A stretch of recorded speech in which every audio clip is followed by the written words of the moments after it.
first case about a twin vaginal delivery where a postpartum hemorrhage was experienced soon after delivery. Okay, so this patient was a 33-year-old gravida 1 para 0 who had an IVF pregnancy of monochorionic diamniotic twin gestation. She was at 36 weeks and 1 day when she presented to us from the ultrasound unit. She was getting her routine ultrasounds, and they found a Doppler discordance between the twins. Given her gestational age, she was sent in for induction. So this is now going to be a timeline of events after she arrived to the labor unit. So she was admitted to our floor for an induction, which began with a cytotech followed by cervical ripening balloon. She then went on to receive Pitocin. She was ruptured, her membranes. There was some thin meconium, nothing significant though, and her tracing was always a reassuring category 1 tracing for both of her babies. Over the course of her labor, she did develop chorioamnionitis. She received ampicillin and gentamicin per protocol. She received an epidural for her pain management. And her labor curve and labor progress was completely normal and she delivered vaginally, both twins. So after this routine delivery, after twin B was delivered, we started Pitocin per our protocol for the active management of the 3rd stage of labor. But soon after the placenta was delivered, we experienced quite brisk bleeding and diagnosed uterine atony very quickly. Did our usual bimanual massage, and we started to administer our uterotonics.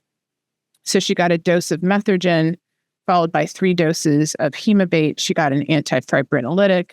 She also got Cytotec. All of these were administered in quick succession after this diagnosis. The JADA was then called for because she had ongoing bleeding. And by this time, the QBL at the time of her insertion, quantitative blood loss, was 1,366. And I will just say at this point that this case was from a few years back when we had first adopted JADA use, and we don't use it quite in the same way now as we did back then, in that we now have sort of a protocol that after the first uterotonic, if we're not getting good response and we're calling for a second, that's typically now when we would call for a JADA. So I just want to put that little piece of extra information as we go through this timeline. So typically, we would have called for a JADA now much earlier than we did at the time of this case. So our JADA was actually placed 23 minutes after that first uterotonic had been given. After its placement, the bleeding was controlled very quickly. It was in under 4 minutes.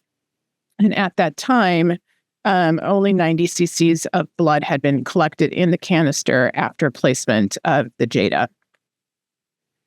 So then after the JADA was placed and that 90 cc's was collected, there was a slowing of the blood into the canister.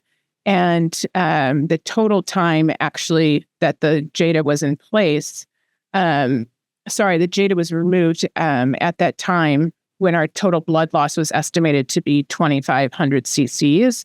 And we had given 2 units of blood products during that time.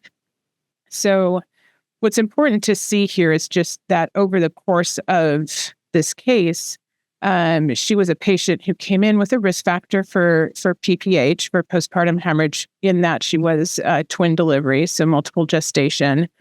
We did do active management of the 3rd stage of labor appropriately with our Pitocin, but experienced this brisk bleeding. And after multiple uterotonics, we then called for our JADA. And, by the time we called for the JADA, we'd already lost 1,300 cc's of blood. And then within 4 minutes, we have control of our bleeding with the JADA placement.